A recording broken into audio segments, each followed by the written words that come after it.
నిజంగా అంటే మీకున్న అనాలిసిస్ ప్రకారము వస్తాయా లేదా? అంటే గతంలో జరిగిన ఉదాహరణలు తీసుకున్నా, పక్క రాష్ట్రాల్లోనూ, మన రాష్ట్రంలోనూ ఉదాహరణలు తీసుకున్నా కూడా ఎటువంటి సందర్భాల్లో ఉప ఎన్నిక వచ్చిన అవకాశం ఉంది? ఇప్పుడు ఈ 10 మంది ఎమ్మెల్యేల విషయంలో ఎంతవరకు వచ్చే అవకాశం ఉంది?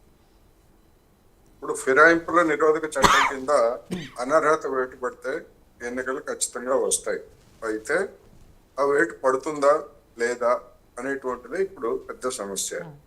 సుప్రీంకోర్టు గతంలో ఇచ్చినటువంటి తీర్పులు కానివ్వండి, లేదా చేసినటువంటి అబ్జర్వేషన్స్ ప్రకారం స్పీకర్ల మీద తన నిర్ణయాన్ని రుద్దేటువంటి అవకాశం లేదు. ఈ కేసులో కూడా అదే. అయితే సుప్రీంకోర్టు ఇప్పుడు చెప్తుంది ఏంటంటే, మీరు అటువంటి ఫిరాయింపు జరిగింది అని ఫిర్యాదులు వచ్చినటువంటి ఎమ్మెల్యేలకు సంబంధించి నోటీసులు జారీ చేయడానికి మీకు ఎంత సమయం కావాలి, వాళ్ళ నుంచి సంజాయిషి కోరడానికి మీకు ఎంత సమయం కావాలి, తగినంత సమయం అంటే ఎంత, ఇటువంటి ప్రశ్నలతోటి స్పీకర్ కార్యాలయం మీద స్పందించినటువంటిది మనకు తెలిసింది. అందువలన అయితే ఆ ప్రక్రియని, ఆ విధమైనటువంటి సాంకేతికమైనటువంటి ప్రక్రియని తప్పించుకోవడానికి లేదా జాగు చేయడానికి కానీ స్పీకర్ కార్యాలయము అలాంటి ఎమ్మెల్యేలకి నోటీసులు ఇచ్చింది. ఆ నోటీసులలో ఫలానా తేదీలోగా ఇవ్వాలని ఎక్కడ ఒక సమయాన్ని నిర్దిష్టంగా పేర్కొంది. అందువలన చట్టంలో ఉన్నటువంటి లోపాలని వినియోగించుకోవడానికి ఉన్నటువంటి అవకాశాలన్నింటినీ కూడా స్పీకర్ కార్యాలయం అనండి, లేదా కాంగ్రెస్ పార్టీ అనండి, లేదా ఫిరాయించినటువంటి ఎమ్మెల్యేలు అనండి, ఎవరైనా కానీ అందరూ దీన్ని వినియోగించుకునేందుకు ప్రయత్నిస్తున్నారు. అందువల్ల ఒకవేళ వాళ్ళు కొన్ని నెలల తర్వాత స్పీకర్ నిర్దిష్టంగా గడువులు విధించలేదు కనుక కొన్ని నెలల తర్వాత వాళ్ళు ఇస్తే ఆ ఇచ్చినటువంటి వాటిని పరిశీలించే పేరుతోటి స్పీకరు మరికొన్ని నెలలు జాగు చేసేటువంటి అవకాశం ఉంది.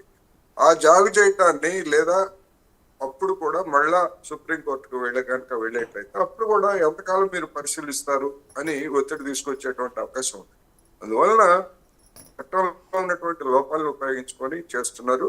ఈ లోపల అవసరమైనటువంటి, ఇప్పుడు రామ్మూర్తి గారు చెప్పినటువంటి ఫార్ములా ఏదైతే ఉందో, గతంలో వాళ్ళు ఏదైతే రాజ్యాంగబద్ధంగా లేదా చట్టబద్ధంగా ఎట్లాగైతే కాంగ్రెస్ పార్టీ శాసనసభ పక్షాన్ని లేదా తెలుగుదేశం పార్టీని విలీనం చేసుకున్నారు, అదే ప్రక్రియకు దారి తీసేందుకు అవసరమైనటువంటి ఏర్పాట్లని కాంగ్రెస్ కూడా చేసుకుంటుంది. అందువల్ల అప్పటి వరకు ఇది నడుస్తూనే ఉంటుంది. సాంకేతికంగా ఇప్పటికిప్పుడు అయితే నా అభిప్రాయం ప్రకారం ఉప ఎన్నికలు వచ్చేటువంటి అవకాశం లేదు. ఎందుకు అంటే సుప్రీంకోర్టు స్పీకర్ ని ఫోర్స్ చేయలేదు, నోటీసులు ఇమ్మని ఒత్తిడి చేస్తుంది, దాని గురించి అడుగుతుంది. అందుకనే ఇప్పుడు జరుగుతున్నటువంటి ప్రక్రియ.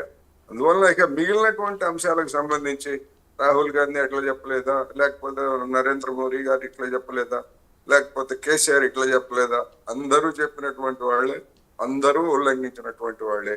ఎవ్వరు ఇందులో ఫలానా వాళ్ళు మాత్రమే నీతివంతులు లేదా ఫలానా వాళ్ళు మాత్రమే పరిస్థితులు అని చెప్పడానికి లేదు. అందువలన గొంగట్లో అన్నం తింటూ వెంట్రుకల గురించి చర్చించుకున్నట్టుగా మీరు అట్లా చేయలేదా, మీరు ఇట్లా చేయలేదా అంటే అందరూ అదే విధమైనటువంటి ఎత్తుగడలతో ఉన్నారు కనుక దాని గురించి నేనైతే పెద్దగా వ్యాఖ్యానించాల్సిన అవసరం లేదు. ఎందుకంటే ఎవరికి చిత్తశుద్ధి లేదు. ఆ స్ఫూర్తిని, ఫిరాయింపుల నిరోధక చట్టం స్ఫూర్తిని పాటించడంలో బీజేపీ కానీ లేదా మిగతా పార్టీలు కానీ ఏవి కూడా చేయలేదనేది మనం గమనించాలి. అందుకని ఉప ఎన్నికల వరకు అయితే మాత్రం నేను ఖచ్చితంగా చెప్పగలను, సుప్రీంకోర్టు స్పీకర్ ని ఫోర్స్ చేయలేదు. నోటీసులు ఇవ్వమని అడగొచ్చు, లేదా ఫలానా గడువు ఎప్పుడని డిమాండ్ చేయొచ్చు. మేము ఇచ్చాము, నోటీసులు ఇచ్చాము, వాళ్ళు ఇంకా తగినటువంటి సమయం కావాలని అడుగుతున్నారు, ఆ సమయం వచ్చేంత వరకు మేము వెయిట్ చేస్తామని చెప్పేసి స్పీకర్ కార్యాలయం కూడా చెప్పొచ్చు. చెప్పిన తర్వాత ఒకవేళ వాళ్ళు నోటీసులు ఇస్తే ఎంతకాలం తర్వాత ఇస్తారో వాటన్నిటిని మేము పరిశీలన చేస్తున్నాం. గతంలో జరిగింది అదే కదా, గతంలో బీఆర్ఎస్ హయాంలో జరిగినటువంటి తతంగం అదే కదా. అందువలన అదే పునరావృతం అవుతుంది అనేది నా అభిప్రాయం. కానీ బీఆర్ఎస్ వాళ్ళు చెప్తున్న వర్షన్ అంటే లాస్ట్ టైం మీరు చేర్చుకున్నారు అనే దానికి మేము రాజ్యాంగబద్ధంగా చేర్చుకున్నాము 2/3 సిఎల్పి కానీ లేకపోతే టీడీఎల్పీ కానీ విలీనమే కాబట్టి మేము చేసింది కరెక్టే, కానీ ఇప్పుడు ఎమ్మెల్యేల పరిస్థితి అది కాదు. అప్పుడు కూడా ఒక్కసారి తగినంత సంఖ్యతో చేర్చుకున్నారా? మెల్లమెల్లగా ఒక్కొక్కళ్ళని చేర్చుకున్నారు. చెప్పమనండి, పలానా తేదీన మేము అందరినీ ఒకేసారి చేర్చుకున్నాము పార్టీలోకి అని చెప్పి రామ్మూర్తి గారిని చెప్పమనండి. ఒక రోజులో జరిగింది కాదు కదా అది. ఓవర్ ఏ పీరియడ్ ఆ సంఖ్య వచ్చేంత వరకు ఒక్కొక్కళ్ళని మెల్లగా ప్రలోభ పెట్టారా, బెదిరించారా, ఇంకొంచెం చేశారా, అది వేరే అంశం. కానీ ఒక్క రోజుగా వాళ్ళంతా కూడా సమావేశమయ్యి తీర్మానం చేసి చేరినటువంటి వాళ్ళు కాదు కదా. అందువల్ల ఇప్పుడు కూడా అదే జరుగుతుందనే నేను మొదటి నుంచి చెప్తుంది అదే. ఇప్పుడు కూడా అదే జరిగేందుకు ఆస్కారం ఉంది. అటువంటి అవకాశం కోసం కాంగ్రెస్ పార్టీ ప్రయత్నిస్తా ఉంది. అది సక్సెస్ అయితే వెంటనే తేలిపోద్ది, మబ్బులు విడిపోయినట్టుగా ఈ సమస్య అంతా కూడా తేలిపోతుంది. అయితే ఇక్కడ సమస్య ఏంటంటే ఇతర పార్టీలని డిమాండ్ చేస్తున్నటువంటి బీఆర్ఎస్ పార్టీ వాళ్ళు, మరి మీరు కూడా చెప్పారు కదా పార్టీ క్రమశిక్షణ ఉల్లంఘిస్తే వేటు వేస్తాము లేదా తాట తీస్తామని చెప్పారు కదా. మరి ఎందుకని ఈ విధంగా ఓపెన్ గా డిఫై చేసినటువంటి ఎమ్మెల్యేల మీద ఇంతవరకు యాక్షన్ ఎందుకు తీసుకోలేదంటే వాళ్ళు చెప్పేదంటే వ్యూహాత్మకమైనటువంటి ఎత్తుగడ.